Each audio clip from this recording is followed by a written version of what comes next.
The bullet hole appeared in the center of the target before the sound of the shot reached the observation deck. General Blackwood lowered his binoculars with trembling hands, his weathered face pale beneath the desert sun. 3,200 meters. The distance that had humbled seasoned snipers, that had broken the confidence of his most elite marksmen, had just been conquered by a woman he'd dismissed 20 minutes earlier as an amateur playing dress-up. Staff. Sergeant Elena Vasquez didn't celebrate. She simply adjusted the scope on her rifle, chambered another round, and whispered something to the wind that carried across the Nevada proving grounds like a prayer. The assembled crowd of military brass, defense contractors, and international observers fell into an uneasy silence, broken only by the distant cry of a red-tailed hawk circling overhead. Preparing and narrating this type of story took us long. Efforts and hard work. So if you are enjoying the story, please consider subscribing to our channel. Impossible, muttered Colonel Richardson, his clipboard forgotten in his grip. The M24 SWS isn't rated for that distance. The ballistics alone, ... But Elena had already fired again. Another perfect center hit, then another. And another. General Blackwood had arrived at the precision marksmanship evaluation, with his reputation preceding him like a shadow. 42 years in the Army, architect of 3 successful military campaigns, and the man personally responsible for establishing the military's most stringent sniper qualification standards. He'd come to Nevada not to be impressed, but to prove a point that the military's latest recruitment drive, specifically targeting women for specialized roles, was nothing more than political theater. The morning had begun exactly as he'd expected. Of the 12 candidates present, Elena was the only woman, standing barely 5 feet 4 inches in her combat boots, her dark hair pulled back in a regulation bun that somehow managed to catch the early morning light. She carried herself with a quiet confidence that Blackwood immediately categorized as naive bravado. Her rifle, a modified Remington M24, looked almost comically large against her small frame. "Sergeant Vasquez," he'd announced during the briefing, his voice carrying the authority of decades. "I see from your file that you've completed basic marksmanship training at Fort Benning. Very commendable." The word commendable dripped with condescension. However, this evaluation is designed for combat veterans with extensive field experience. Perhaps you'd be more comfortable observing from the sidelines. Elena had looked him directly in the eye, her gaze steady and unflinching. "With respect, sir, I'd prefer to complete the evaluation as scheduled." The other candidates, all men, all with impressive service records, had exchanged glances. Sergeant First Class Tommy Rodriguez, a veteran of 3 deployments with the 75th Ranger Regiment, shook his head almost imperceptibly. Captain James Morrison, fresh from a successful tour with Army Special Forces, adjusted his grip on his rifle and smirked. They'd seen this before, idealistic recruits who thought they could compete at the highest levels without understanding the brutal reality of what true precision shooting demanded. The evaluation had 3 phases. Phase 1, standard targets at 800 meters. Phase 2, moving targets at 1,200 meters. Phase 3, the ultimate test, stationary precision targets at varying distances up to 3,200 meters, accounting for wind, elevation, humidity, and the curvature of the Earth itself. Elena had performed adequately in Phase 1, hitting 7 out of 10 targets. Competent but unremarkable, Rodriguez had hit 9. Morrison had achieved a perfect 10. The murmurs from the observation deck confirmed what everyone already knew. She was out of her depth. Phase 2 had been more revealing, as the mechanical targets began their unpredictable dance across the valley floor. Elena's shots found their marks with increasing precision. 8 out of 10, then 9. Her breathing pattern never changed. Her posture remained relaxed yet focused, and between shots, she seemed to be listening to something the others couldn't hear. Dr. Sarah Chun, a ballistics expert from MIT who was observing the trials for a Defense Department study, noticed Elena's unusual technique first. "She's not using the standard breathing pattern," she whispered to her colleague. "And look at how she's reading the wind flags. She's not just watching them, she's timing something." But it was Phase 3 that changed everything. The targets for the final phase were arranged across a vast expanse of desert, some positioned on ridgelines, others in valley depressions, creating a complex three-dimensional puzzle that required not just marksmanship, but an almost supernatural understanding of environmental conditions. The furthest target, a steel plate measuring 18 inches square, set atop a mesa exactly 3,200 meters from the firing line. Rodriguez went first. His shots at 1,000 and 1,500 meters were perfect, but at 2,000 meters, the wind caught his bullet and pulled it 6 inches left. He shook his head in frustration, knowing that in combat, 6 inches meant the difference between eliminating a threat and watching your teammates die. Morrison fared better, landing shots at 2,500 meters, but when he attempted the maximum distance, his bullet fell short, kicking up a small cloud of dust 30 meters in front of the target. When Elena stepped to the firing line, General Blackwood was already preparing his closing remarks. The evaluation had proceeded exactly as predicted. The men had performed within expected parameters, and the woman had proven that while diversity in the ranks was admirable, certain specialties required attributes that couldn't be trained or wished into existence. Elena knelt behind her rifle, adjusting the bipod legs with small, precise movements. She closed her eyes for a moment, and those watching closely saw her lips move silently. When she opened her eyes, something had changed. The slight nervousness that had marked her earlier performance was gone, replaced by a focus so intense.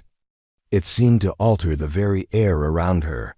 The first shot at 3,200 meters defied everything the observers knew about ballistics, physics, and the limits of human ability. The bullet traveled for nearly 4 seconds, arcing high over the valley floor, fighting against gravity, wind shear, and the rotation of the earth itself, before finding its target with surgical precision. The silence that followed was profound. Even the wind seemed to still. "Confirming hit at maximum distance," crackled the voice of the spotter stationed near the target over the radio. Dead center. General Blackwood felt something cold settle in his stomach. One shot could be luck. Extraordinary luck, but luck. Nonetheless, Elena chambered a second round. The second shot hit with the same impossible precision, striking the steel plate with a resonant ring that echoed across the valley. Then the third. The fourth. By the fifth consecutive hit, Colonel Richardson was frantically checking the range measurements, convinced there had been an error. By the seventh, Dr. Chun was calculating wind speed and trajectory on her tablet, her face growing paler with each computation. By the ninth, General Blackwood realized he was witnessing something that would redefine everything he thought he knew about human potential. Elena finally stood, engaging the safety on her rifle with a soft click that seemed to break the spell that had fallen over the proving grounds. She turned to face the observation deck, her expression calm and professional, as if she'd just completed a routine qualification rather than achieving something that should have been impossible. "Ma'am," called Sergeant Rodriguez, his voice hoarse with amazement. "How did you— what was your holdover calculation for that distance?" Elena smiled, and for the first time that day, she looked her 26 years. "I don't use calculations. Sergeant, I listen to what the mountain tells me." The mountain. Elena had grown up in the shadow of Pico de Orizaba, Mexico's highest peak, in a village so small it appeared on no maps and was known to outsiders only as a waypoint for more famous destinations. Her grandfather, Esteban Vasquez, had been a hunter, not by choice but by necessity, feeding a family of 12 with an ancient bolt-action rifle that had been passed down through 3 generations. But there was more to Elena's story. layers that even she didn't fully understand. The morning had revealed her extraordinary ability, but it had also raised questions that would haunt General Blackwood for years to come. Who was Elena Vasquez? How had a young woman from rural Mexico developed skills that surpassed the military's most elite snipers? And why did she speak to the mountain as if it were alive? As the crowd slowly dispersed, Elena remained at the firing line, her rifle cradled in her arms like a sleeping child. The sun was beginning to set, painting the Nevada landscape in shades of gold and crimson that reminded her of home. She was thinking of her grandfather, of the lessons he'd taught her in the thin air of the high peaks, lessons that had nothing to do with windage adjustments or bullet drop compensation. Dr. Chun approached cautiously, her scientific mind struggling to process what she'd witnessed. "Sergeant Vasquez, I hope you don't mind me asking, but your technique, it's unlike anything in the literature. Would you be willing to discuss your training background?" Elena considered the question for a long moment, her gaze fixed on the distant mesa where her bullets had found their marks. "My grandfather used to say that the best hunters don't fight the mountain, they become part of it. They listen to its breathing, feel its heartbeat, understand its moods." She paused, her voice growing softer. "He taught me that shooting isn't about controlling the bullet. It's about asking the wind to carry it home." General Blackwood, who had been standing close enough to overhear, felt a chill that had nothing to do with the desert evening. In 4 decades of military service, he'd learned to trust his instincts, and every instinct was telling him that Elena Vasquez represented something far beyond his understanding. Something that could change the nature of warfare itself. But there was also something else, a nagging doubt that had been growing throughout the day. Elena's file, which he'd reviewed that morning, contained gaps. Long periods where her whereabouts were unaccounted for. References to specialized training, with no details about the nature or location of that training. And there was the matter of her recruitment itself. She hadn't applied to the military. They had found her as the last of the observers departed. And the proving grounds settled into evening quiet. Elena began the careful process of cleaning her rifle. Each movement was ritualistic, reverent, as if she were tending to a sacred object. The M24 was a standard military weapon, but in her hands, it had performed like something from another world. "Sergeant," General Blackwood's voice startled her from her meditation. She looked up to find him standing alone, his earlier arrogance replaced by something that might have been respect, or might have been fear. "I owe you an apology. I made assumptions today that were inappropriate." Elena nodded, accepting his words without satisfaction or resentment. "We all make assumptions, sir. Usually they keep us safe. Today, they didn't. I'd like to know more about your training. Your background. The Army has never seen shooting like that, and frankly, I'm not sure the physics support what you accomplished." Today, for the first time since the evaluation began, Elena's composure wavered slightly. She looked toward the mountains, their peaks now silhouetted against the darkening sky, and Blackwood could see her wrestling with some internal decision. "There are things about my past that the Army wouldn't understand, sir. Things that don't fit in official reports or personnel files. Try me." Elena was quiet for so long that Blackwood wondered if she would answer at all. When she finally spoke, her voice carried the weight of old secrets and carefully guarded truths. "When I was 15, my village was attacked by cartel soldiers. They killed my grandfather, burned our homes, scattered our people to the wind. I survived because I could shoot, and because the mountain taught me how to become invisible." She paused, her fingers tracing the scope of her rifle. "I spent 3 years in the high peaks, alone, learning to hunt men instead of deer. Learning to be judge, jury, and executioner for people who thought they were beyond justice. I became very good at it, sir. Perhaps too good." General Blackwood felt the temperature drop another degree. "And then? Then I realized that revenge is a hunger that can never be satisfied. So I came down from the mountain, crossed the border, and tried to find another way to use what I'd learned. The army found me 2 months later. The implications of her words settled over them like gathering darkness. Elena Vasquez wasn't just an exceptional marksman.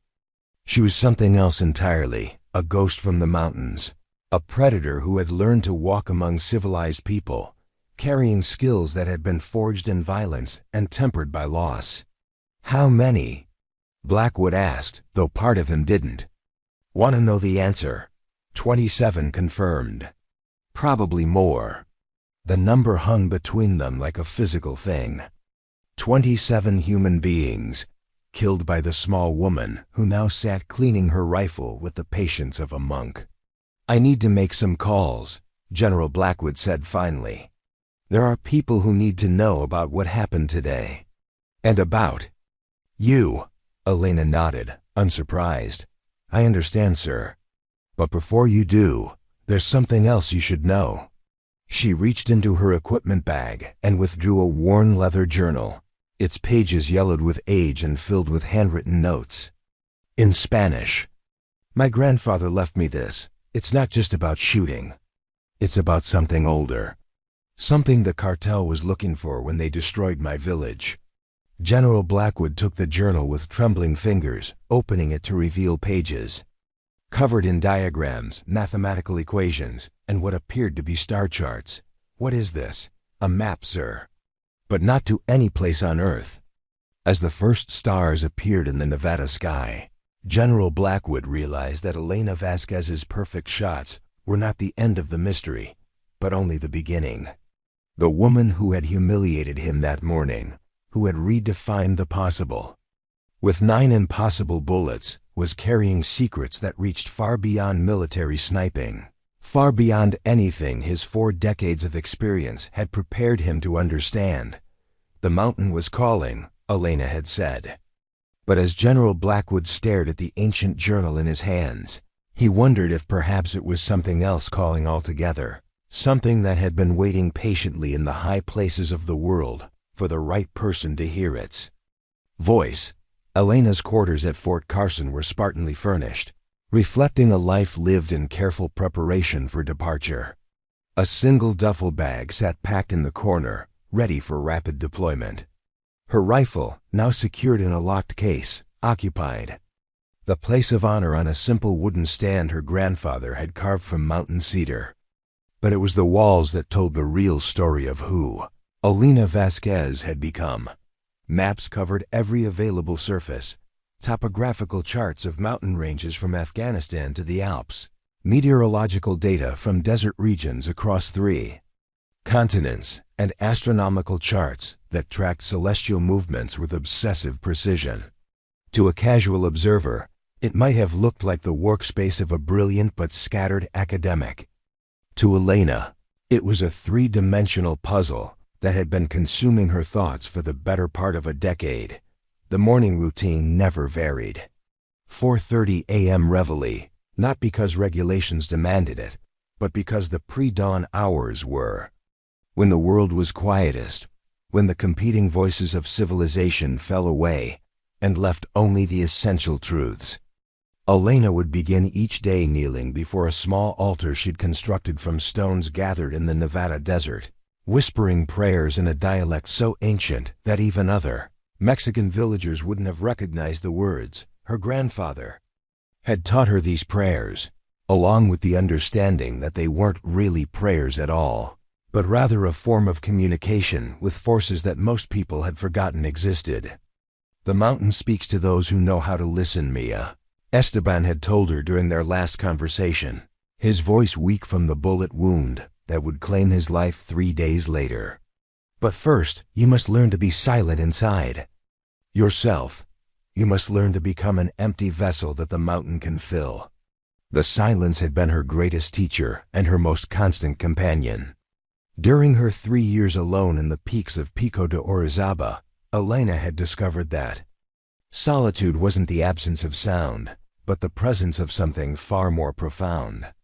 In the thin air above the tree line, where oxygen was precious and every breath had to be earned, She'd learned to hear the conversations that existed between wind and stone, between starlight and shadow. It was there, in a cave so remote that it appeared on no survey maps, that Elena had found her grandfather's true legacy. The journal that General Blackwood now possessed was only one of 7, each containing fragments of knowledge that had been passed down through generations of her family. But it was in that hidden cave that she discovered the others, along with artifacts that challenged everything she thought she knew about her ancestry. The morning after the Nevada evaluation, Elena sat at her small desk, writing in her own journal, the 8th in the series, where she recorded observations that built upon her grandfather's work. Her handwriting was precise, economical, reflecting years of practice in conditions where paper was precious, and every word had to count. Day 2847. Since leaving the mountain. The General's reaction confirms what I suspected. The abilities are becoming stronger, more precise. The shots at 3,200 meters weren't just about marksmanship. I could feel the bullets being guided, as if invisible hands were correcting their trajectory. Grandfather warned me this would happen as I grew older, as the connection deepened. He called it La Herencia del Cielo, the sky's inheritance. The journal is now in military hands. Part of me is relieved. Keeping these secrets has been like carrying a weight that grows heavier each day. But I fear they won't understand what they're dealing with. The mathematics are complex enough, but the spiritual component. How do you explain to a career soldier that some knowledge comes not from books or training, but from listening to the dreams of distant stars? Elena paused in her writing, her pen hovering over the page as footsteps echoed in the hallway outside. She'd been expecting this visit since yesterday evening, when General Blackwood had walked away from the proving grounds, carrying more questions than answers. The knock, when it came, was firm but respectful. "Enter," she called, already knowing who she would find. Colonel Sarah Mitchell entered, followed by 2 men Elena didn't recognize. One wore the crisp uniform of Army intelligence, his bearing suggesting special operations background. The other was civilian, older, with the soft look of someone who spent more time in boardrooms than battlefields. "Sergeant Vasquez, Colonel," Mitchell began, her tone carefully neutral. "I'd like you to meet Major David Reeves from Army Intelligence and Dr. Marcus Webb from the Defense Advanced Research Projects Agency. They have some questions about yesterday's evaluation." Elena set down her pen and turned to face her visitors, her expression calm but alert. She'd been preparing for this moment since she was 15 years old, since the night she'd fled her burning village with nothing but her grandfather's rifle and the weight of terrible knowledge. "Gentlemen," she said, standing at attention. "How may I assist you?" Dr. Webb stepped forward, his eyes taking in the maps and charts that covered her walls.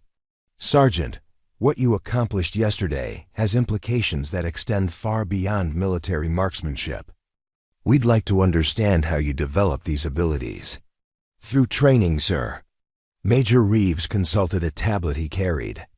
"According to your file, you enlisted 3 years ago with no prior military experience. Your background check shows you were born in a village called San Miguel de los Santos, which our researchers can't seem to locate on any official Mexican maps. Many small villages aren't officially recognized, sir. Indeed. But we did find records of a village by that name that was destroyed by cartel violence 8 years ago. According to Mexican authorities, there were no survivors." Elena felt a familiar chill, the same sensation she'd experienced countless times during her years in the mountains, when prey sensed a predator's approach. These men weren't just curious about her shooting abilities. They were hunting for something specific. "Sometimes official records are incomplete, sir." Dr. Webb approached one of her astronomical charts, his finger tracing the constellation patterns she'd marked with small red pins. "These calculations are remarkably sophisticated. Sergeant, The mathematical models you're using to predict celestial movements. I haven't seen work like this outside of university astronomy departments. My grandfather was interested in the stars, sir. He taught me to observe the sky. Your grandfather, Major Reeves interjected, who according to Mexican death certificates, died 8 years ago from gunshot wounds. The same grandfather who somehow taught you marksmanship skills that exceed anything in our training programs. Elena remained silent, understanding that the conversation had shifted from curiosity to interrogation. These men had done their research, had connected dots that she'd hoped would remain scattered. The fiction she'd maintained about her past was beginning to unravel. Colonel Mitchell, who had been quietly observing, stepped forward. "Sergeant, I want to remind you that these gentlemen are here as allies. Your performance yesterday was extraordinary, and they simply want to understand how we can help other soldiers develop similar abilities. With respect, ma'am, I'm not sure my methods can be taught." "Why not?" Dr. Webb asked, his voice carrying genuine scientific curiosity. "Every skill can be broken down into component parts, analyzed, and replicated. What makes your approach different?" Elena looked at each of them in turn, weighing her words carefully. The truth was too strange, too dangerous to share completely. But perhaps a portion of it might satisfy their questions while protecting the deeper secrets. "My grandfather believed that exceptional marksmanship wasn't just about controlling variables like wind and distance. He taught me that everything in nature is connected: the movement of air currents, the rotation of the earth, the gravitational pull of celestial bodies. A master marksman doesn't fight these forces. They learn to work in harmony with them." "That's very poetic," Major Reeves said dryly, "but it doesn't explain how you consistently hit targets at distances that should be physically impossible with your equipment." Elena moved to one of her maps, pointing to a series of elevation markers she'd highlighted along a mountain ridge. "Have you ever been to altitude, Major? Above 14,000 feet, where the air is so thin you have to rest between steps?" "I have." "Then you know that everything changes up there. Your body adapts, becomes more sensitive to subtle variations in pressure, temperature, electromagnetic fields. After 3 years at those elevations, you develop senses that most people never access." It wasn't entirely a lie, but it wasn't the complete truth either. The real story was far more complex, involving discoveries in that hidden cave that had redefined Elena's understanding of human potential. But the cave's secrets weren't meant for military intelligence officers or defense contractors. Dr. Webb was studying her journal, the one she'd been writing in when they arrived. "May I?" he asked, reaching for it. "I'd prefer you didn't, sir." "This isn't a request, Sergeant," Major Reeves said, his tone hardening. "You're a member of the United States Army, and your exceptional abilities make you a strategic asset. We need to understand everything about your background and training methods." Elena felt something shift inside her, a familiar coldness that she recognized from her hunting days in the mountains. These men saw her as a tool to be studied and replicated, not as a person with agency over her own life. It was the same predatory hunger she'd seen in the cartel soldiers who had destroyed her village, the belief that strength gave them the right to take whatever they wanted. "Gentlemen," Colonel Mitchell interjected, sensing the change in atmosphere, "perhaps we should continue this conversation at a later time.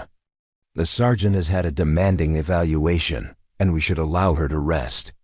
But Dr. Webb was already reaching for Elena's journal, his scientific curiosity overriding diplomatic considerations.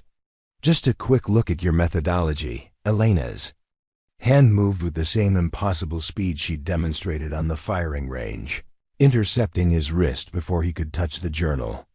Her grip was gentle but unmistakably firm, and for a moment, Dr. Webb found himself staring into eyes that held depths of experience he couldn't begin to fathom. "Please don't," Elena said quietly. "There are things written there that you wouldn't understand, things that could be dangerous in the wrong hands." Major Reeves tensed, his hand moving instinctively toward his sidearm. "Sergeant, you're bordering on insubordination. Release Dr. Webb immediately." Elena held the scientist's gaze for another moment, allowing him to see just a glimpse of the predator that lived beneath her careful military bearing. Then she released his wrist and stepped back, her expression returning to professional neutrality. "My apologies, sir. The journal contains personal reflections that I'd prefer to keep private." Dr. Webb rubbed his wrist, more shocked than hurt. The strength in Elena's grip had been surprising, but it was the look in her eyes that would haunt his dreams for weeks to come. In that brief contact, he'd glimpsed something wild and untamed, something that had learned to kill and had made peace with that knowledge. "I think we're done here," Colonel Mitchell said firmly. "Gentlemen, if you have further questions for Sergeant Vasquez, please coordinate through my office."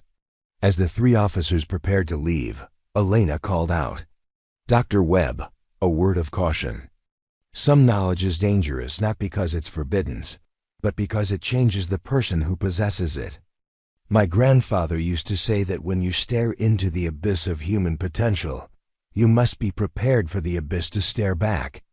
After they left, Elena sat alone in her quarters, staring at the journal that had nearly been taken from her. The pages contained more than personal reflections.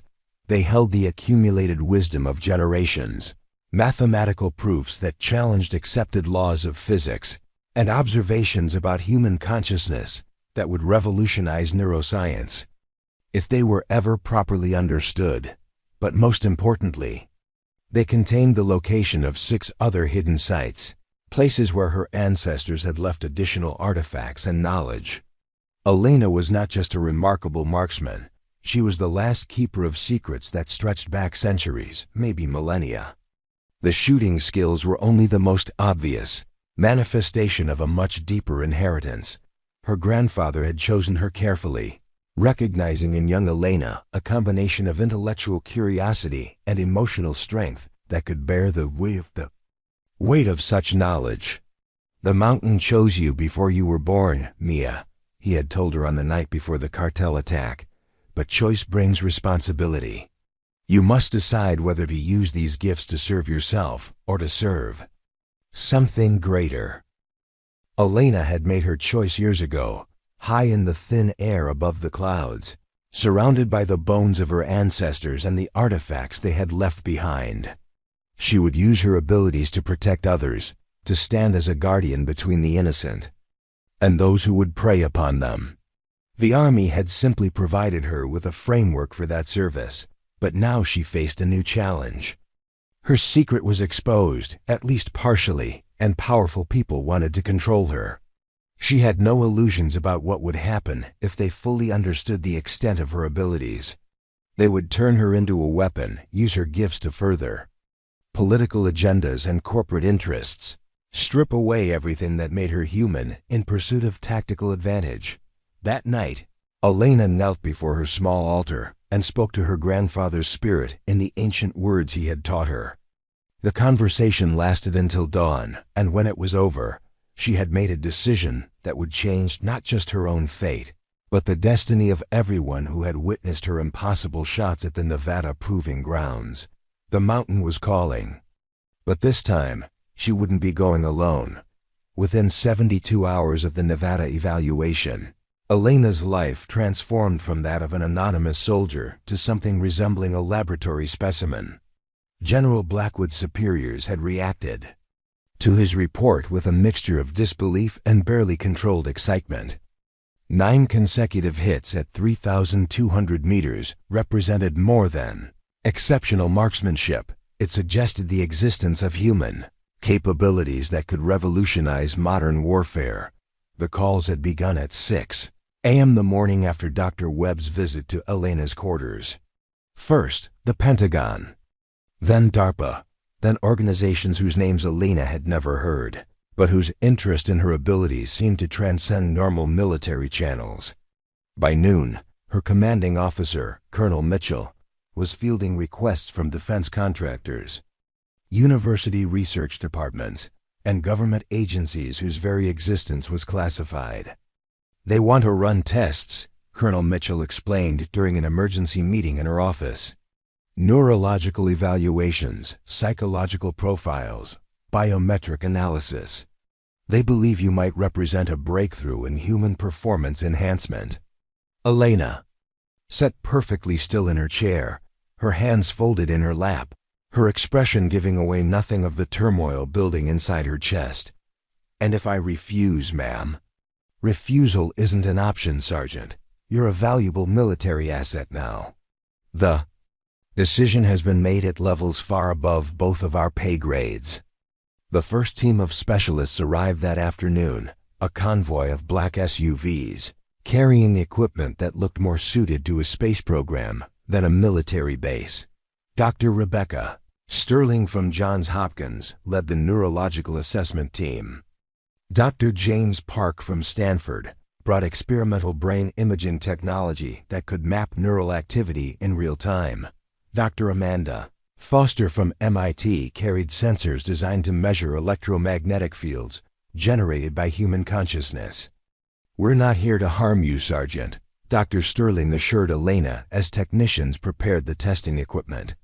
"We're simply trying to understand how your brain processes the complex calculations required for such precise long-distance shooting," Elena submitted to the tests with the same quiet professionalism she brought to all military duties. EEG electrodes mapped her brainwave patterns while she performed mathematical calculations. MRI scans captured three-dimensional images of her neural architecture. Electromagnetic sensors measured the bioelectric field that surrounded her body. But the results confused everyone. "These readings are impossible," Dr. Park muttered, staring at his computer screen. "The neural activity patterns don't match anything in the literature. Look at this gamma wave coherence during her concentration. Exercises, it's off the charts." Dr. Foster was equally perplexed by her electromagnetic measurements. "She's generating field fluctuations that shouldn't be detectable with our equipment. The patterns are too regular to be random, too complex to be unconscious. It's almost like she's deliberately modulating her bioelectric signature." The psychological evaluation proved equally mystifying.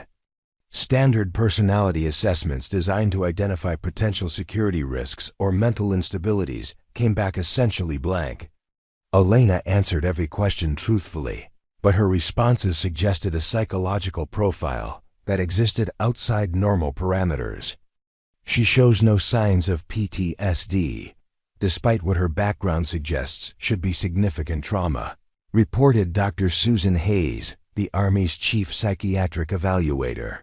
"Her emotional regulation is remarkable, not suppressed or compartmentalized, but genuinely integrated. She's processed experiences that should have left lasting psychological scars." "What about her claims regarding her training methods?" asked Major Reeves, who had been observing all the evaluations with growing frustration. "This mystical connection to nature she describes, is that delusional thinking?" "That's where it gets interesting," Dr. Hayes replied. "Her descriptions are consistent and detailed, suggesting genuine belief rather than fabrication. But her cognitive function tests indicate an exceptionally analytical mind. She's not prone to fantasy or wishful thinking. If she believes her abilities come from some kind of environmental communion, there may be a neurological basis we don't yet understand." Meanwhile, Elena endured test after test with growing unease. The specialists treating her like an interesting specimen rather than a human being. Their excitement at her unusual readings, their complete disregard for her privacy and autonomy, it all felt too familiar. She'd seen that same hungry look in the eyes of the cartel soldiers who had tortured her grandfather for information about the family's treasures. The breaking point came during the fourth day of testing, when Dr. Sterling announced plans for an invasive neural mapping procedure that would require inserting electrodes directly into Elena's brain tissue. "It's a minor procedure," she explained to the assembled team. "We'll use the same techniques developed for treating epilepsy patients. A few small incisions, direct contact with the neural tissue. And we should be able to map the specific brain regions responsible for her enhanced abilities. Elena stood in the briefing room, surrounded by people discussing her brain as if she weren't present, and felt something cold and dangerous uncoil in her chest. The predator that lived in the quiet spaces of her mind, the hunter that had stalked cartel soldiers through mountain valleys, suddenly stirred to full alertness. "No," she said quietly. Dr. Sterling looked up from her notes, surprised. "I'm sorry," I said. "No. I won't consent to that procedure." Major Reeves stepped forward, his expression stern. "Sergeant, you don't have the luxury of consent here. You're military property now. These tests are being conducted under direct orders from the Joint Chiefs of Staff. Then the Joint Chiefs can perform the procedure on themselves," Elena replied. Her voice still quiet, but carrying an edge that made several people in the room unconsciously step back. "My brain is not military property. My body is not military property. I am a soldier, not a laboratory animal." The room fell silent. Dr. Sterling looked to Major Reeves for support, but the intelligence officer seemed uncertain how to proceed. They had expected compliance, perhaps even gratitude for the scientific attention. They hadn't anticipated resistance from someone they viewed as a subordinate. "Sergeant," Colonel Mitchell said carefully, "I understand your concerns, but these orders come from the highest levels of command. Refusal could result in charges of insubordination, possibly treason if your abilities are deemed critical to national security." Elena looked at each person in the room, her gaze lingering on the scientists who had spent 4 days studying her like an insect under a microscope. When she spoke again, her voice carried the same quiet authority that had silenced the Nevada proving grounds. "Colonel, with respect, I took an oath to defend the Constitution against all enemies, foreign and domestic. That Constitution guarantees certain rights that don't disappear simply because someone demonstrates unusual abilities.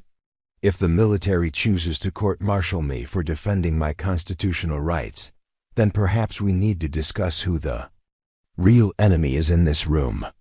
Dr. Park, who had been quietly reviewing his brain scan data, suddenly looked up with alarm. "Her electromagnetic signatures are spiking. Whatever she's doing, it's causing massive neural activity increases." Elena wasn't doing anything consciously, but she could feel the change Dr. Park was detecting.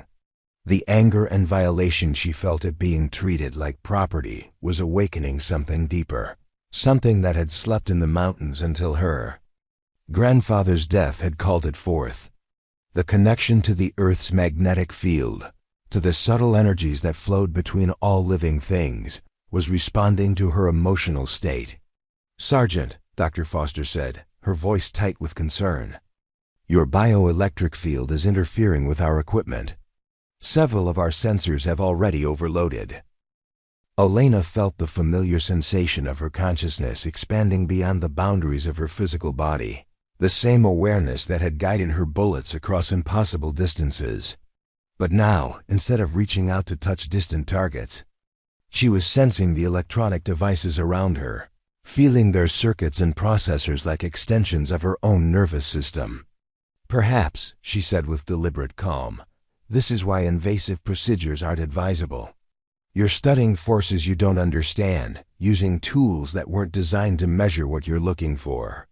The lights in the briefing room flickered. Dr. Sterling's laptop screen went dark. Dr. Park's electromagnetic sensors began emitting a high-pitched whine that forced everyone to cover their ears. "Make it stop!" Major Reeves shouted over the electronic squealing. Elena closed her eyes, drawing upon the meditation techniques her grandfather had taught her, pulling her expanded awareness back into the confines of her physical form. The equipment gradually returned to normal function, but the message was clear. There were aspects of her abilities that went far beyond exceptional marksmanship. "How did you do that?" Dr. Foster whispered, staring at her instruments in amazement. "I didn't do anything," Elena replied truthfully. "I simply stopped trying to suppress what I am." The room erupted in excited chatter. The scientists saw new avenues of research, new possibilities for understanding human potential. Major Reeves saw a security threat that needed to be contained. Colonel Mitchell saw a subordinate whose situation was rapidly spiraling beyond her ability to control, but Elena saw something else entirely. She saw the beginning of a conflict that would force her to choose between the safety of her secrets and the freedom to use her gifts as her conscience demanded. The mountain had been calling for days, and now she understood why. It was time to go home. That evening, alone in her quarters, Elena began to prepare. The duffel bag that had sat packed in the corner for months was supplemented with additional SUPPLI's high-energy foods, water purification tablets, cold weather gear suitable for high-altitude environments. More importantly, she gathered the 7 journals her grandfather had left scattered across their family's traditional territory, each hidden in a different sacred site, each containing pieces of knowledge that together formed a complete picture of humanity's forgotten potential. Her escape plan was necessarily complex. Simply walking off the base would result in immediate pursuit and capture. She needed to disappear so thoroughly that even military intelligence couldn't track her. Needed to reach terrain where her unique abilities gave her overwhelming advantages over any pursuers. The answer lay in the astronomical charts that covered her walls.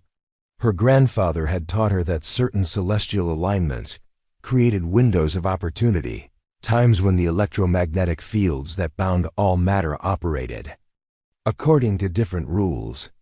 One such window was approaching in 72 hours, a rare conjunction of Mars, Jupiter, and Saturn that occurred only once every 47 years.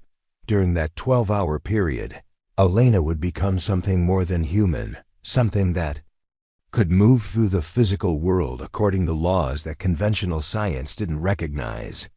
She would become what her ancestors had called Caminante de Estrellas, a star walker, capable of traversing impossible distances by stepping outside the normal flow of space and time. The knowledge terrified her. She'd experienced hints of such abilities during her years alone in the mountains, moments when the boundary between herself and the universe seemed to dissolve entirely. But accessing that level of power required complete surrender to forces that could easily consume someone unprepared for their magnitude. Her grandfather's final journal, the one she'd hidden in a safety deposit box in Colorado Springs, contained the specific instructions for achieving such a transformation. But it also contained warnings written in shakiest handwriting, notes made during his final days as cartel torture slowly claimed his life. The star path is not meant for those who carry hatred, he had written. To walk between worlds while harboring anger or desire for revenge is to risk losing oneself entirely. The power will corrupt, will transform the walker into something that serves only destruction. Mia, if you read these words, remember that great power requires an even greater commitment to love. Use these gifts to heal, not to harm. Use them to build bridges between the world that is and the world that could be. Elena had memorized every word of that final entry, had wrestled with its implications during her darkest moments in the mountains.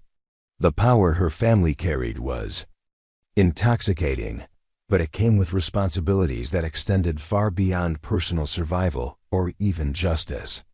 It was power that could reshape reality itself, and therefore demanded absolute moral clarity from those who wielded it.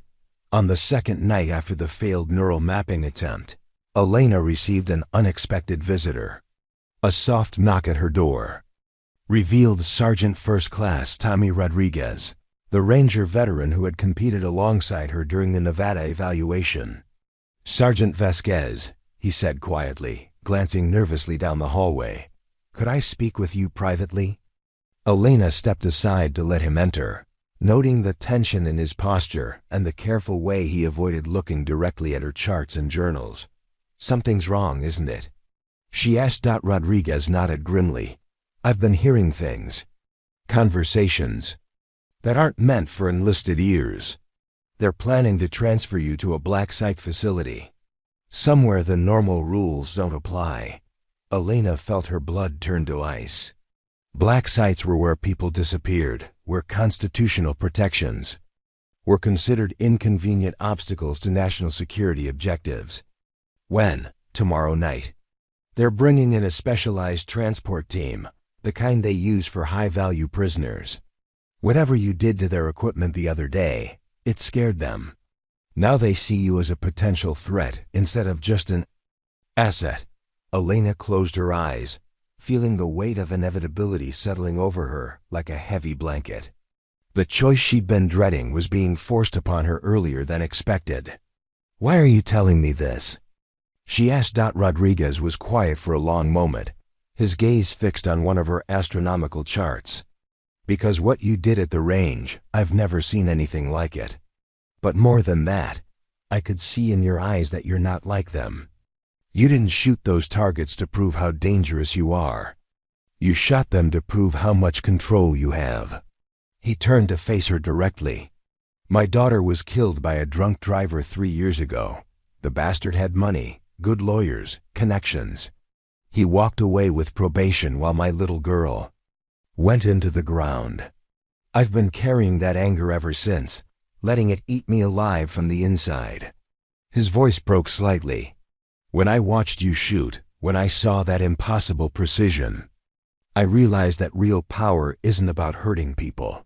It's about having the ability to hurt them and choosing not to. You could have killed every person on that observation deck if you'd wanted to. Instead, you used your gifts to create something beautiful." Elena reached out and placed a gentle hand on his shoulder. "I'm sorry about your daughter, Tommy. No parent should have to endure that kind of loss. The point is," Rodriguez continued, "they're going to try to turn you into a weapon. And I don't think that's what you are." Elena smiled sadly. "No, it's not. But I'm afraid they're not going to give me much choice in the matter." Rodriguez reached into his pocket and withdrew a set of vehicle keys. "Maintenance shed 12. There's a dirt bike fueled and ready. The perimeter sensors on the south fence have been having technical difficulties all week. Funny how these electronic devices keep malfunctioning around here lately." Elena stared at the keys, understanding the magnitude of what Rodriguez was offering. Helping a potentially valuable military asset escape would end his career and likely result in serious prison time. "I can't ask you to do this," she said. "You're not asking, I'm offering. Some things are more important than following orders." Elena took the keys, feeling their weight like a physical manifestation of the choice before her. "If I do this, if I run, they'll come after me with everything they have. Then make sure you get somewhere they can't follow."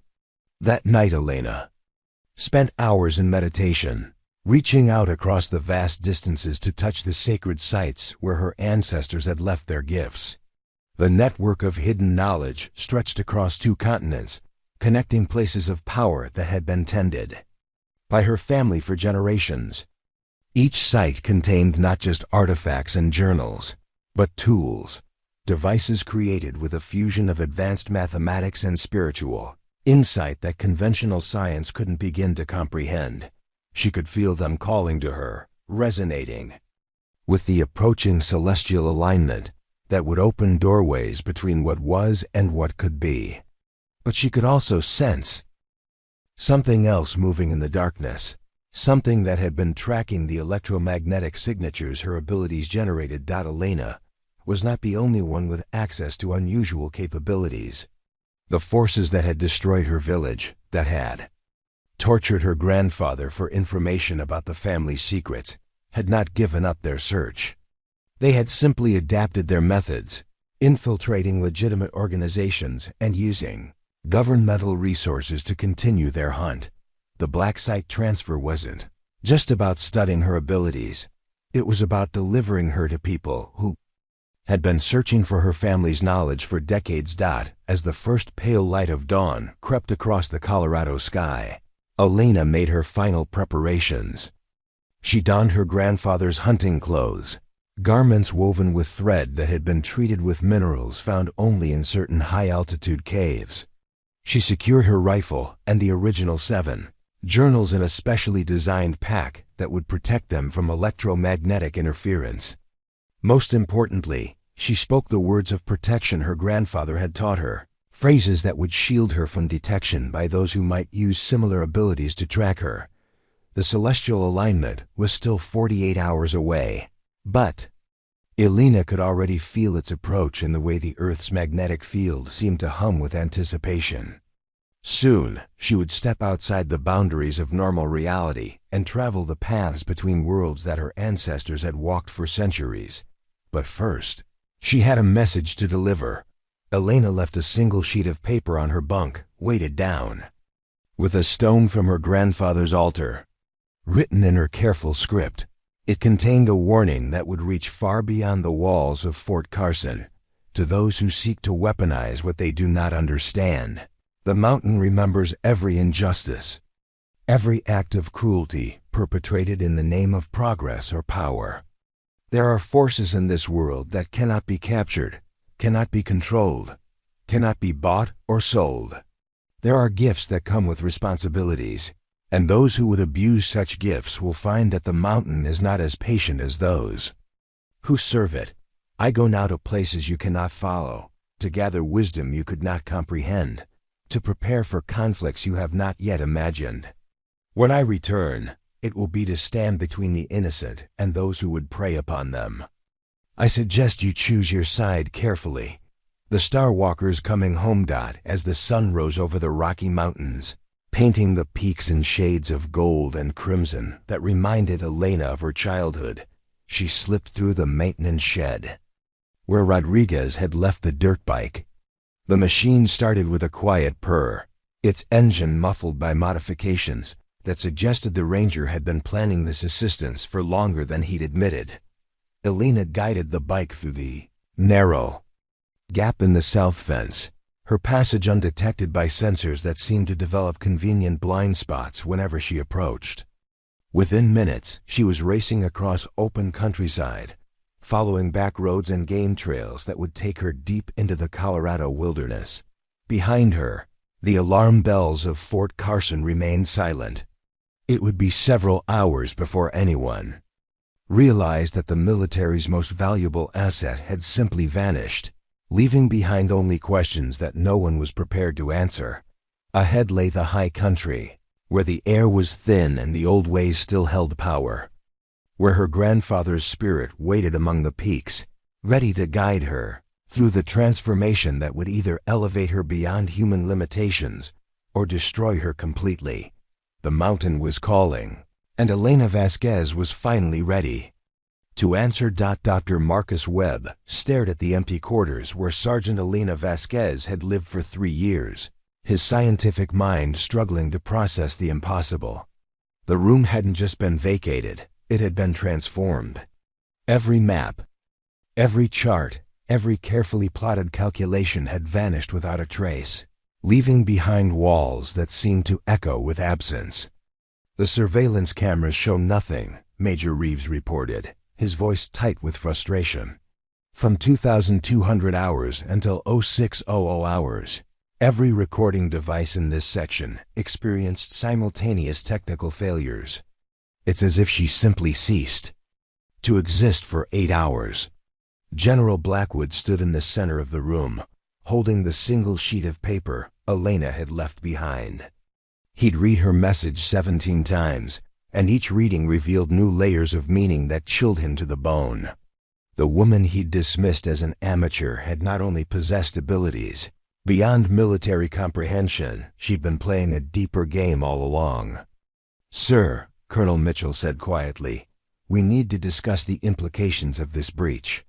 If Sergeant Vasquez has indeed gone rogue with classified information, classified information." Blackwood interrupted, his voice sharp.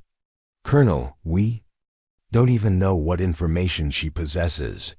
We've been so focused on studying her abilities that we never stopped to consider whether she was studying us." Dr. Rebecca Sterling from Johns Hopkins approached the altar where Elena had conducted her morning prayers, her instruments detecting residual electromagnetic signatures that defied explanation. General, these energy readings suggest that whatever Miss Vasquez was doing in this room involved processes we don't have names for yet.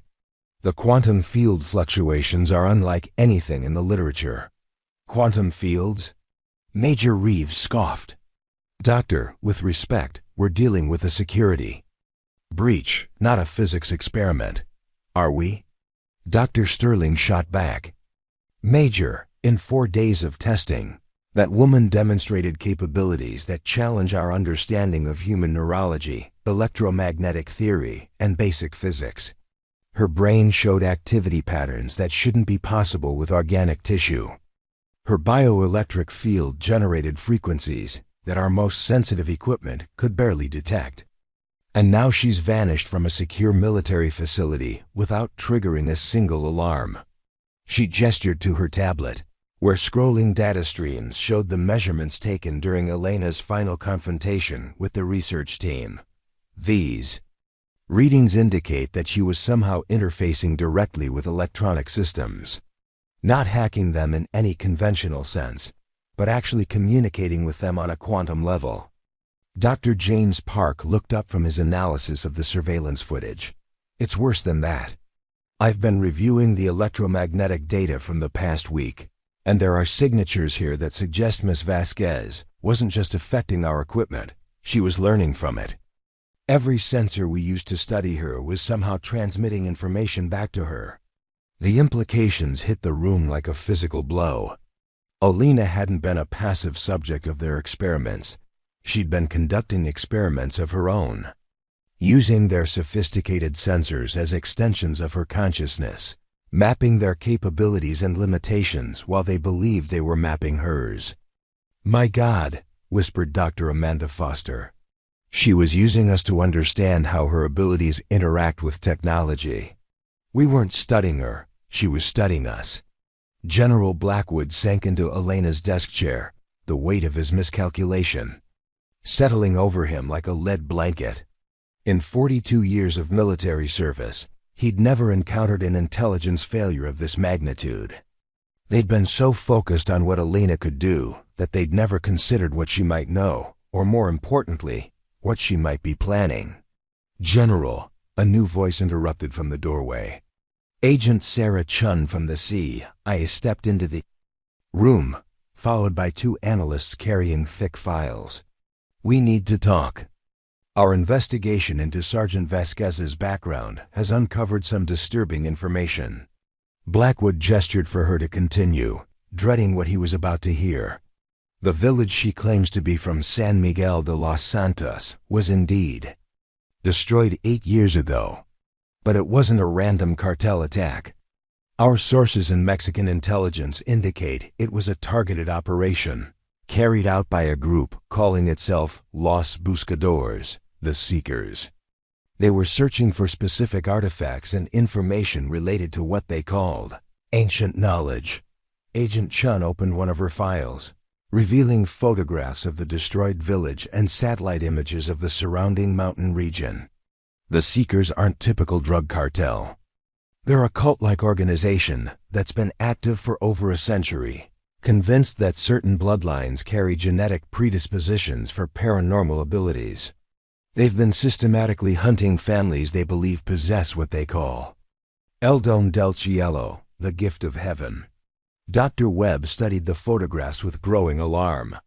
"You're suggesting that Miss Vasquez's abilities are hereditary? That there are others like her?" "We're suggesting more than that," Agent Chun replied grimly. "We believe the Seekers have been infiltrating government organizations, defense contractors, and research institutions for decades, searching for individuals who demonstrate unusual capabilities. The attack on her village wasn't random. It was part of a systematic campaign to either recruit or eliminate carriers of these genetic traits." Major Reeves felt a cold realization settling in his stomach. The Black Site Transfer, the specialized transport team. "Are you saying—" "We're saying that the orders to move Sergeant Vasquez didn't originate from any legitimate military command. Someone with access to our communication systems and authorization codes has been using official channels to further their own agenda. The room erupted in alarmed voices as the full scope of the conspiracy became clear. Elena hadn't fled because she was afraid of military testing. She'd fled because she'd somehow detected that the people claiming to represent American interests were actually working for the same organization that had murdered her family. General Blackwood's hands trembled as he reached for his secure phone. "I need to contact Joint Chiefs immediately. If there's been a penetration of this magnitude." "Sir," Agent Chun interrupted, "with respect, we don't know how deep this goes. Until we can verify the loyalty of everyone involved, any communication could compromise our investigation." The irony was staggering. Elena Vasquez, the woman they'd treated as a potential security threat, had actually been the target of the real threat, an enemy so sophisticated that they'd infiltrated the highest levels of military command without detection. Dr. Sterling looked up from her instruments, her face pale. "There's something else. The electromagnetic signatures I'm detecting in this room, they're not random. There's a pattern here, almost like a message." She connected her tablet to a large display screen, showing the energy readings in visual form. What appeared was a complex three-dimensional map of electromagnetic fluctuations that had occurred in Elena's quarters over the past month. "It's a star chart," Dr. Park breathed, recognizing the patterns. She was somehow encoding astronomical data into the electromagnetic fields of this room. But why? Colonel Mitchell asked. Dr. Foster manipulated the display, highlighting specific sequences in the data. "Because she was leaving us a trail. Look at these coordinates. They're not random stellar positions. They're specific locations on Earth, marked by their relationship to certain astronomical phenomena." Agent Chun compared the coordinates to her intelligence files, her expression growing more alarmed with each match. "These locations correspond to sites where the Seekers have been active over the past decade. Places where unusual phenomena have been reported, where people with extraordinary abilities have mysteriously disappeared." The full picture was finally emerging. Elena hadn't just been a remarkable marksman who'd caught the attention of the military establishment. She'd been the last surviving member of a bloodline that had been systematically hunted for generations, carrying knowledge and abilities that made her the most valuable target in a secret war that had been raging for over a century. "The journals," General Blackwood said suddenly, remembering the ancient books Elena's grandfather had left behind. She mentioned that her grandfather's journal was just one of 7.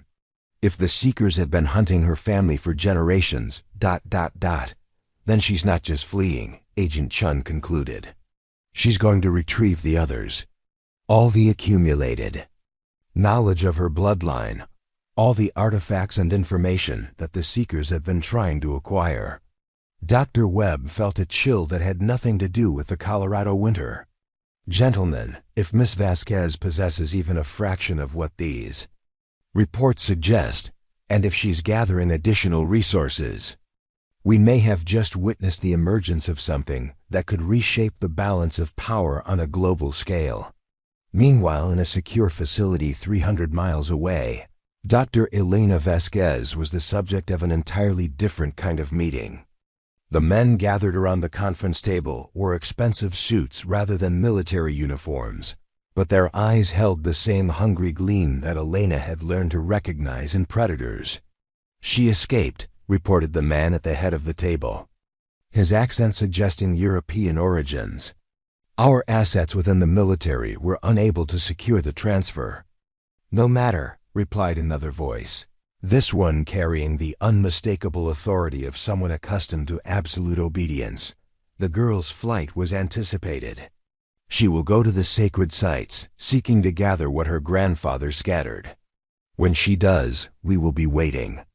The conference room's large screen displayed a satellite map showing 7 locations spread across North and South America, each marked with symbols that seemed to shift and change when viewed directly.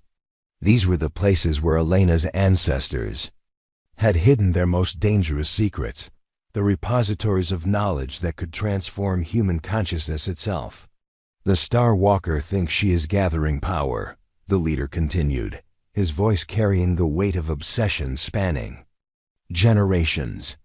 But she is actually leading us to the greatest prize of all, the complete archive of her bloodline's gifts.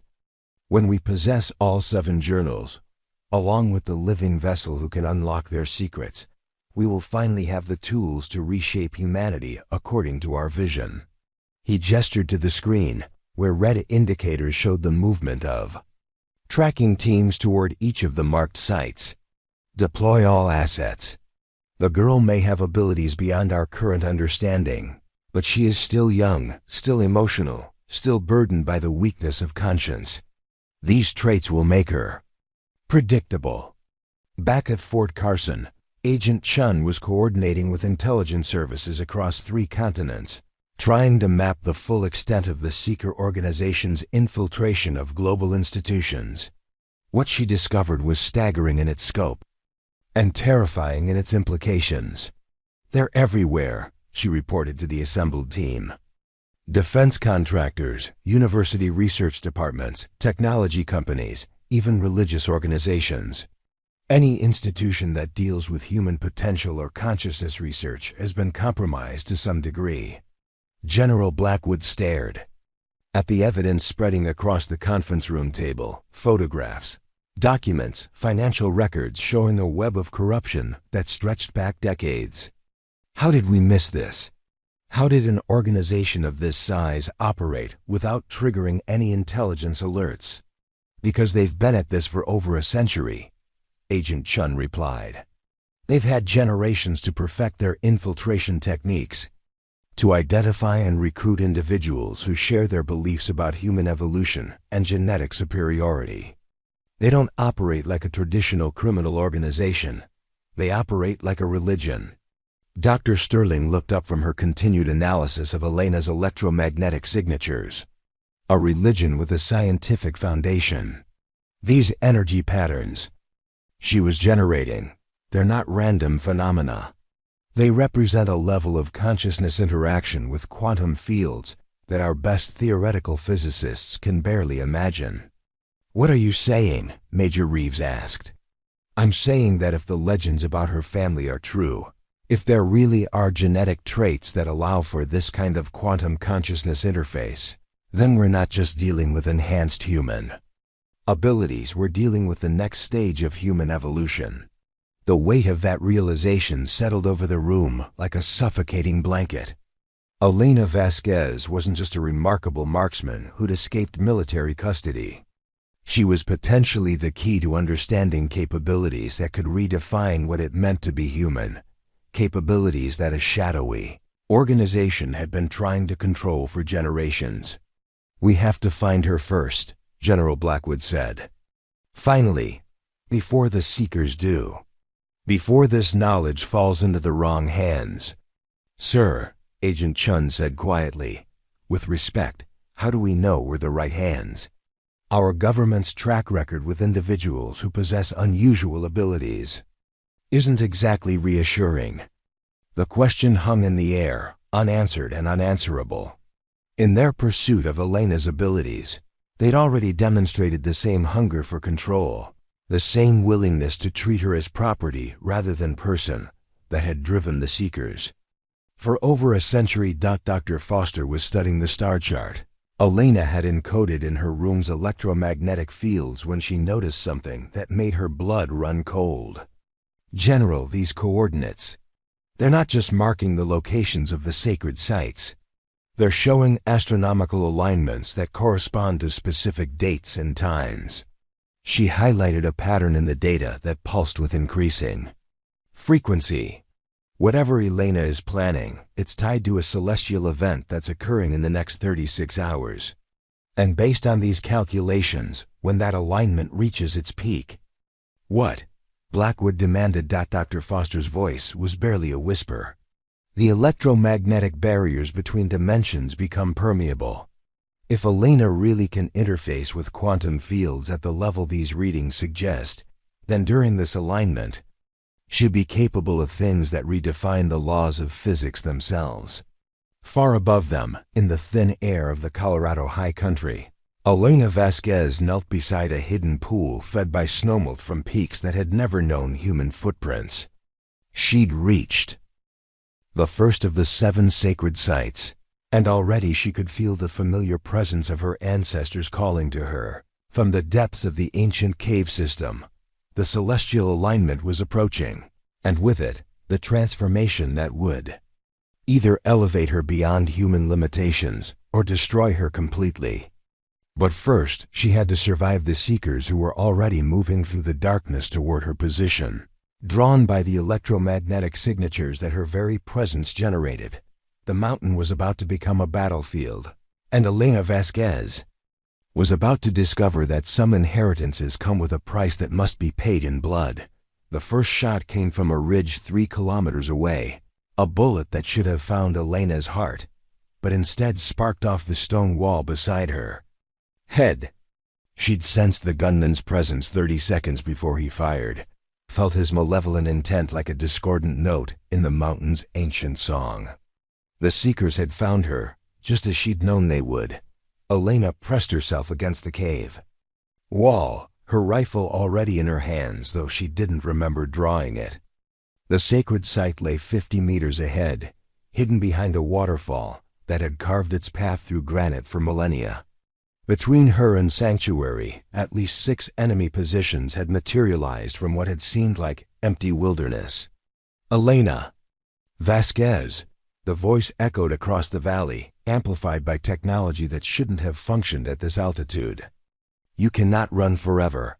Your grandfather understood this. In the end, he chose cooperation over futile resistance. Elena felt rage flare in her chest, hot and dangerous. They were lying. Her grandfather had died under torture rather than reveal the locations of the sacred sites. But the lie served its purpose, breaking her concentration just long enough for a second gunman to acquire her position.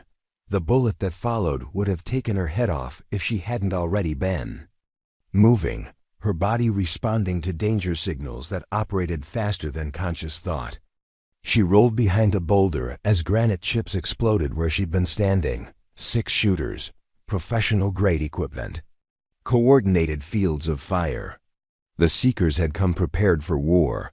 Elena closed her eyes and reached out with senses her grandfather had taught her to trust above all others.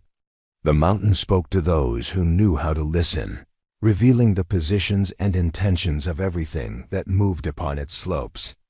She could feel them now, not just the 6 gunmen, but the support teams positioned to cut off escape routes, the technical specialists monitoring electromagnetic signatures, the leader who watched from a distant peak through powerful optics. They surrounded the sacred site with a precision that spoke of months of planning. They knew exactly where she was going and exactly when the celestial alignment would reach its peak. Somehow, despite all her family's precautions, the Seekers had acquired enough knowledge to anticipate her movements. Elena's hand went to the journal she carried, the 8th in the series that contained her own observations and discoveries. If the Seekers captured her now, they would possess 8 of the 9 books that held her family's accumulated wisdom. The thought of such knowledge falling into their hands made her physically ill. 30 minutes, she whispered to herself, checking the astronomical calculations she'd memorized. The alignment window would open in 30 minutes and remain stable for 12 hours. If she could reach the sacred chamber in time, if she could access the artifacts her ancestors had hidden there, she might have a chance of survival. If not, she would die here in the thin air of the Colorado high country, and humanity's next evolutionary step would be stillborn. Elena broke from cover with the fluid grace of a mountain cat, her movement pattern designed to present the most difficult possible target while conserving energy for the challenges ahead. The first gunman's shot went wide, thrown off by her seemingly impossible speed across treacherous terrain. The second gunman was better.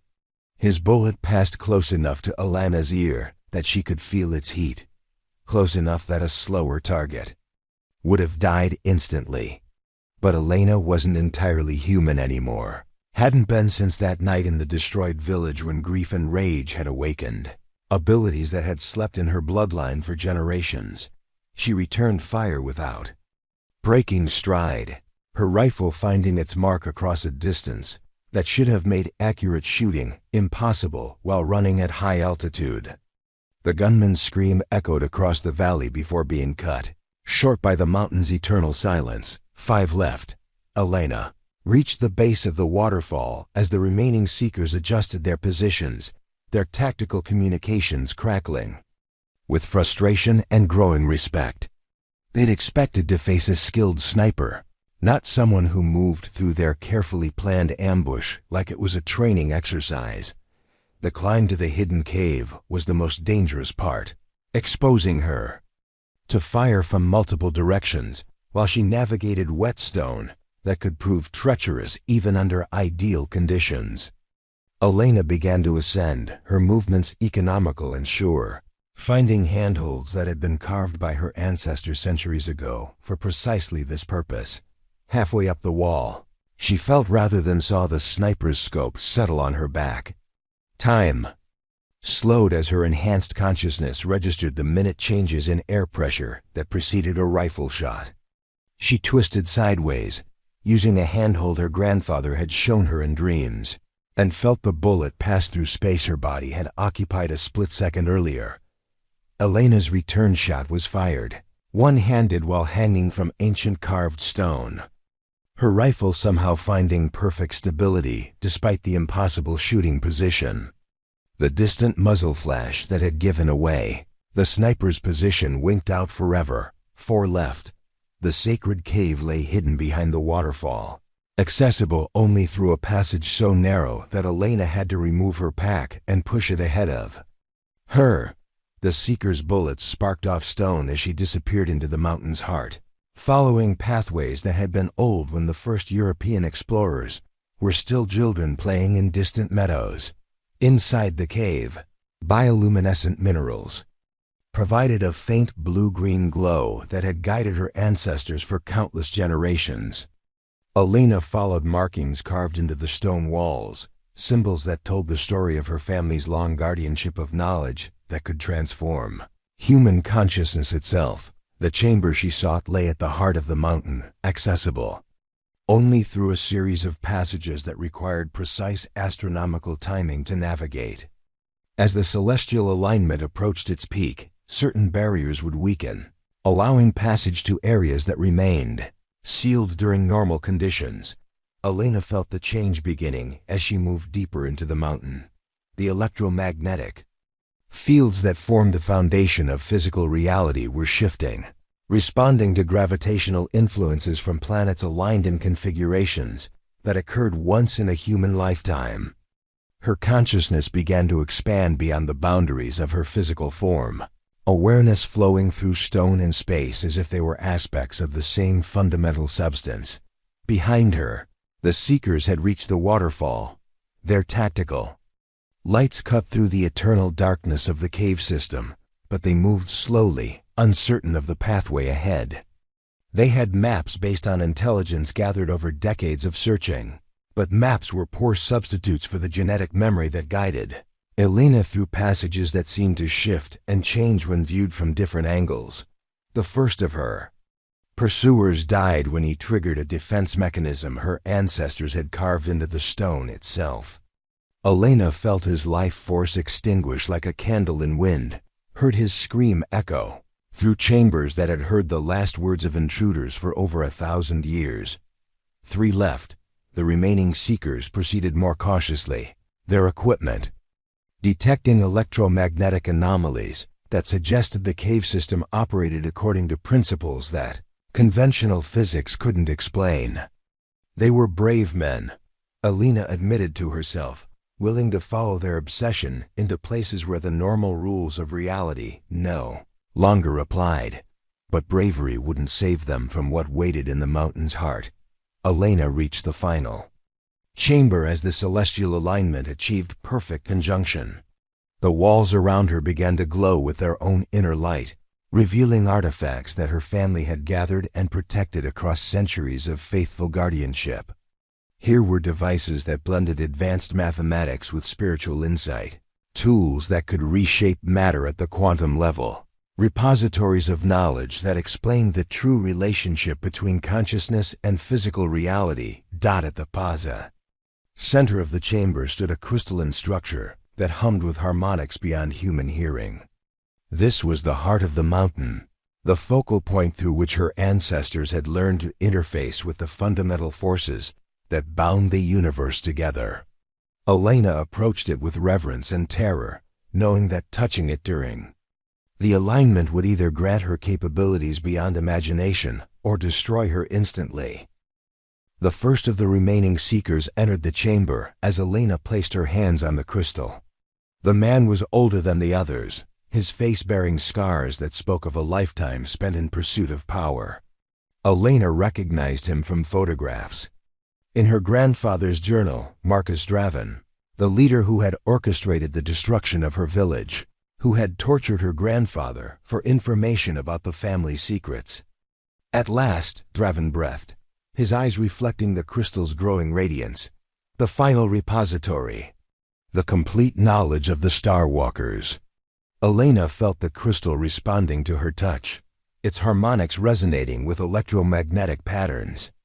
Encoded in her DNA by generations of ancestors who had prepared for this moment. Power flowed through her, transforming her understanding of what human consciousness could achieve when properly aligned with universal forces. "You killed my family," she said, her voice carrying harmonics that made the chamber walls themselves ring like bells. "I liberated them," Draven replied, raising his weapon. "Death is simply another form of evolution. Your grandfather understood this in his final moments. He thanked me for freeing him from the burden of carrying such knowledge alone." Elena knew. He was lying again, but this time the lie couldn't touch her. She was becoming something beyond the reach of psychological manipulation, something that existed in harmony with forces that predated human civilization by millions of years. "You want the knowledge?" Elena asked, her consciousness expanding to encompass the entire mountain, feeling every stone and crystal that comprised its ancient structure. "Then let me share it with you." Draven's triumphant expression flickered as the chamber began to vibrate with frequencies that hurt to hear. The crystal Elena touched was responding to the celestial alignment, channeling energies that warped the fabric of space-time itself. Elena's consciousness reached out and touched Draven's mind, sharing with him the complete accumulated wisdom of her bloodline in a single, overwhelming instant. She showed him the true weight of the knowledge he'd spent his life pursuing.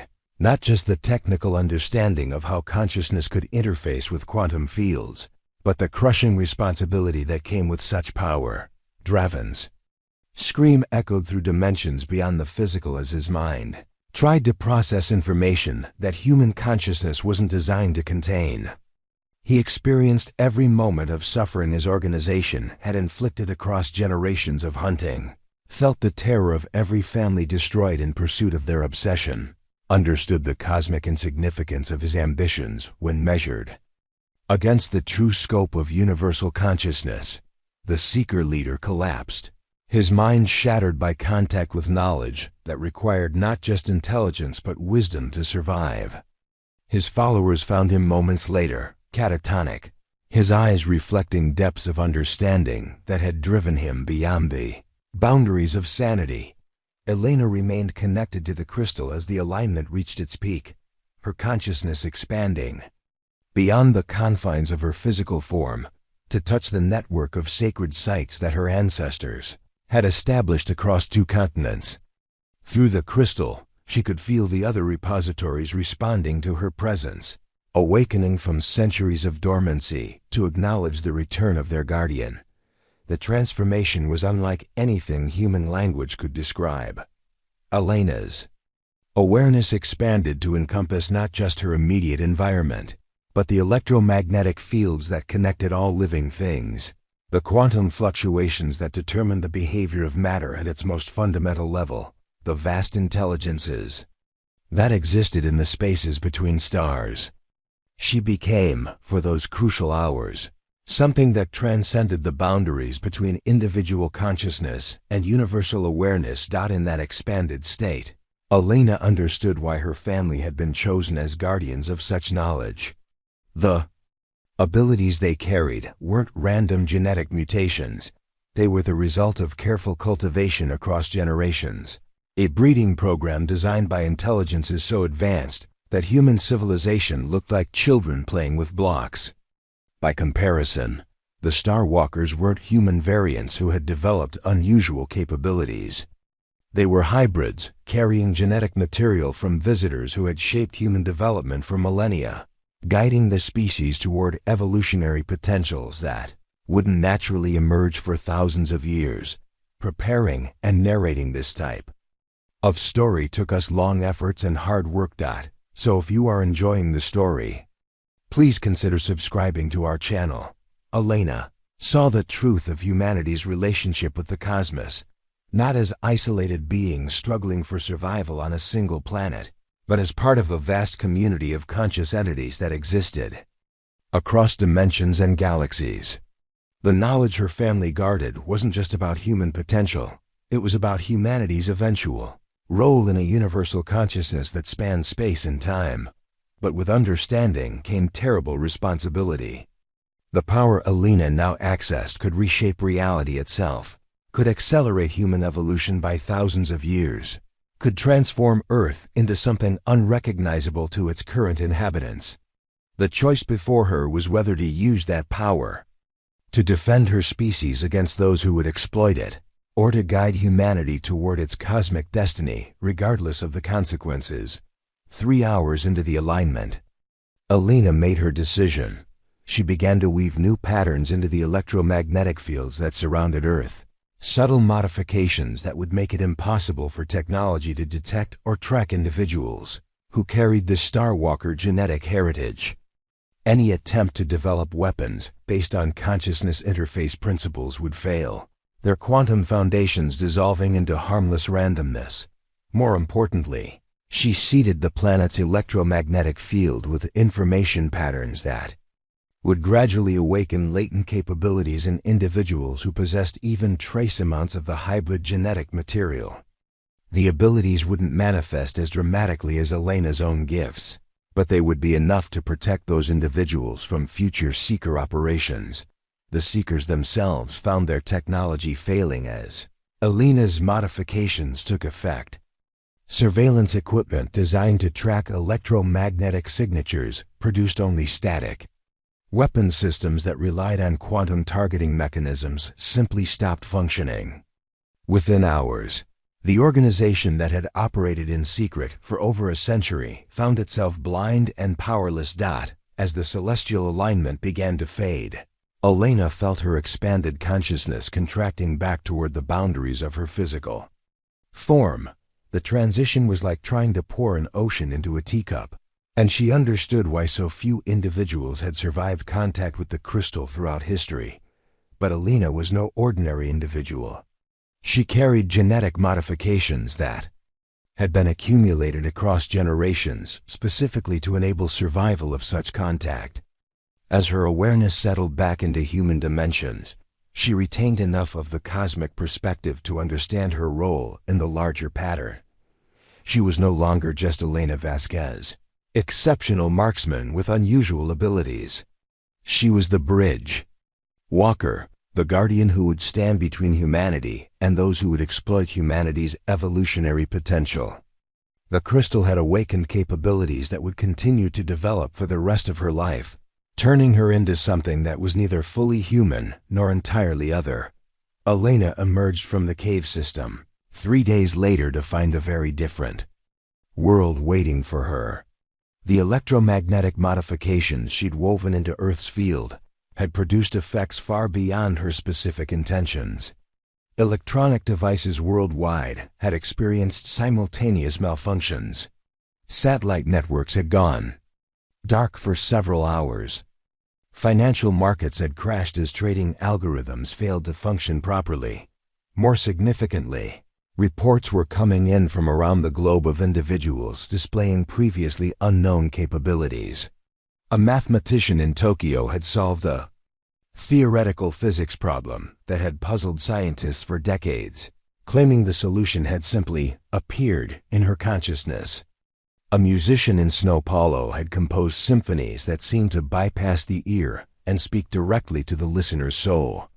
A child in rural Kenya had demonstrated the ability to heal injuries through touch alone. The Starwalker genetic heritage was awakening across the planet, and with it, humanity was taking its first tentative steps toward its cosmic destiny. Elena made her way down from the mountains to find teams of scientists and military personnel waiting for her at the tree line. But these weren't the same people who had tried to capture and study her. Leading the group was General Blackwood, but his bearing had changed dramatically. The arrogance and certainty that had marked their first meeting were gone, replaced by something that might have been humility. "Sergeant Vasquez," he said formally, "I owe you more than an apology. I owe you the thanks of our entire species." Elena studied him with senses that now operated beyond normal human parameters. She could read the electromagnetic patterns of his thoughts, could see the genuine remorse and growing understanding that had replaced his earlier hunger for control. "You know what I've become," she said. It wasn't a question. "We know what you've prevented," Agent Chun replied, stepping forward with files that contained evidence of the Seeker organization's global reach. The network you disabled had tentacles reaching into every major government and corporation on Earth. They were months away from achieving their goal of controlling human evolution for their own purposes. Dr. Sterling approached cautiously, her instruments detecting energy patterns around Elena that registered beyond the range of conventional measurement. "The changes you've initiated, they're not just affecting individuals. The planet itself is evolving. The electromagnetic field modifications are creating conditions that will accelerate human consciousness development across the entire species." Elena nodded, unsurprised. "My ancestors knew this day would come. They prepared for centuries to ensure that when humanity took its next evolutionary step, it would be guided by wisdom rather than exploited by greed." General Blackwood gestured to the assembled team of researchers and military personnel. "We'd like to help if you'll let us. Not to study you or control you, but to learn from you. To help humanity navigate whatever comes next." Elena considered his offer, her enhanced senses reading the electromagnetic patterns of every person present. Most carried genuine intentions, though she could detect trace amounts of fear and uncertainty that were only natural when confronting something beyond their understanding. "There will be challenges ahead," she said finally. "The changes I've initiated will manifest differently in different individuals. Some will develop capabilities similar to mine. Others will experience enhanced creativity, intuition, or emotional intelligence. A few may manifest abilities we don't have names for yet." She paused, her gaze turning toward the mountains where the sacred sites continued their ancient vigil. "There will also be those who react with fear, who try to suppress or weaponize these changes. My role isn't to control that process, but to ensure that those who need guidance can find it." Dr. Foster stepped forward, her scientific curiosity overcoming her caution. "What do you need from us?" Elena smiled, and for the first time since her transformation, she looked like the young woman who had once cleaned her rifle with meditative patience in military quarters. "Help me build something new. Not a weapon or a tool for control, but a school. A place where people who manifest these abilities can learn to use them responsibly." 200 years after Elena Vasquez first heard the mountain's call, humanity had become something unrecognizable to its ancestors, yet utterly true to its deepest nature. Children born in the orbital cities around distant stars carried within their consciousness the accumulated wisdom of 100 worlds. They spoke in harmonics that could heal wounded planets and dreamed in mathematics that revealed the hidden architecture of reality itself. On Earth, now a garden world tended by beings whose awareness spanned galaxies, the original cave where the heart of the mountain still pulsed with ancient rhythms had become a pilgrimage site. Beings from across the cosmic community came to experience the humble origins of the species that had become the galaxy's greatest teachers of consciousness integration. The Seeker organization was remembered only in historical archives, a cautionary tale of what happened when knowledge was pursued without wisdom. Their weapons had rusted to dust while the consciousness they had tried to capture had grown to encompass entire star systems. Dr. Sterling's research had evolved into the fundamental science of cosmic awareness, taught in academies that existed simultaneously across multiple dimensions. General Blackwood's military strategies had been transformed into protocols for peaceful first contact with newly awakening species. But it was Elena's grandfather's simple wisdom that endured most powerfully, that every gift comes with a price. And the price of cosmic consciousness was the responsibility to serve something greater than oneself. As the story of humanity's transformation spread through the galactic community, other species began their own journeys toward expanded awareness. The mountain's voice, once heard only by a young woman in Colorado, now echoed across the cosmos, a reminder that consciousness itself was the universe's way of knowing itself. The children of Earth had learned to sing with the stars. The song would continue forever.